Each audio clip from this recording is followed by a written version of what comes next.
অক্ষয় তৃতীয়ার এই পুণ্যতিথিতে সবাই মিলে দর্শন করুন ভগবান শ্রীকৃষ্ণের অপূর্ব সুন্দর শ্রীবিগ্রহ এবং সেই সাথে সাথে সবাই মিলে অক্ষয় তৃতীয়ার মাহাত্ম্য শ্রবণ করুন। অক্ষয় তৃতীয়ার এই পুণ্যতিথিতে সত্যযুগের সমাপ্তি হয়ে ত্রেতা যুগের সূচনা হয়েছিল। এই তিথিতে পুণ্যতোয়া পুণ্যসলীলা ভগবতী দেবী গঙ্গা মর্তে অবতরণ করেন। তারপর থেকে নিরবিচ্ছিন্নভাবে অক্ষয় জল সম্ভার সমেত মর্তবাসীর জীবনদায়িনী তথা পাপনাশিনী নদী রূপে প্রবাহমানা। ভগবানের 10 অবতারের অন্যতম ষষ্ঠ অবতার পরশুরাম দেব এই তিথিতে আবির্ভূত হন অবনী মাঝে। অমর অক্ষয় আয়ু নিয়ে আজও মর্তচারী, তাই এই তিথির আরেক নাম পরশুরাম জয়ন্তী। এই তিথিতেই ব্যাসদেব মহাভারত রচনা শুরু করেন।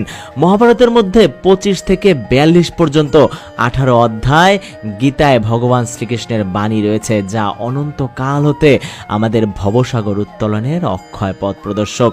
দেবী পার্বতীর অপর এক রূপ মা অন্নপূর্ণা এই তিথিতেই আবির্ভূত হয়ে মহাদেবকে অন্ন ভিক্ষা দেন। তারপর থেকে অন্নের অক্ষয় উৎস স্বরূপা দেবী পূজিতা হন। অক্ষয় তৃতীয়ার দিনেই সূর্যদেব পাণ্ডবদের বনবাসের সময় অক্ষয় পাত্র দান করেন। দীর্ঘকাল তপস্যার পর মহাদেবকে প্রসন্ন করে যক্ষরাজ কুবের স্বর্গের সমস্ত ধন সম্পত্তির অধিকারী দেবতা হন এই অক্ষয় তৃতীয়াতেই। এই তিথিতেই প্রতি বছর পুরীতে শ্রী জগন্নাথ দেবের রথের নির্মাণ কাজের শুভ সূচনা হয়। গোয়া ও কেরল এই তিথিতেই পরশুরাম ক্ষেত্র নামে চিহ্নিত করা হয়। দুর্যোধনের নির্দেশে দুঃশাসন দ্রৌপদীর বস্ত্রহরণ করার চেষ্টা করেছিলেন এই অক্ষয় তৃতীয়াতেই, কিন্তু পরমেশ্বর ভগবান শ্রীকৃষ্ণ তাদের সমস্ত দুষ্ট কার্য রুখে দেয়। দ্বারকাতে ভগবান শ্রীকৃষ্ণের সাথে সুদামার প্রথম সাক্ষাৎ হয় এই অক্ষয় তৃতীয়াতে। এই তিথিতেই ব্রহ্মার পুত্র অক্ষয় কুমার জন্মগ্রহণ করেন। উত্তরাখণ্ডে অবস্থিত 4 ধাম হলো কেদারনাথ, বদ্রীনাথ, গঙ্গোত্রী ও যমুনোত্রী। মন্দিরগুলো 6 মাস শীতকালে বন্ধ থাকে। অক্ষয় তৃতীয়ার দিনে তীর্থযাত্রীদের জন্য মন্দিরগুলো আবার খুলে দেওয়া হয়।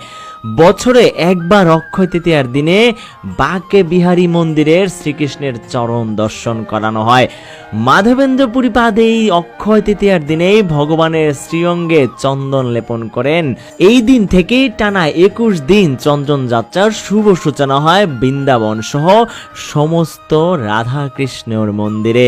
অক্ষয় তৃতীয়ার এই দিনেই অন্ধ্রপ্রদেশের বিশাখাপত্তনমে সিংহাচলম মন্দিরে ভগবান নৃসিংহদেবকে সারা বছর চন্দন পেশ দিয়ে আবৃত রাখা হয়।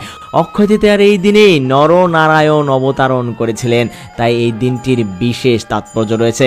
তাই অক্ষয় তৃতীয়ার এই দিনে আপনিও ভগবানের কর্মে লিপ্ত থেকে আপনার কর্মফলকে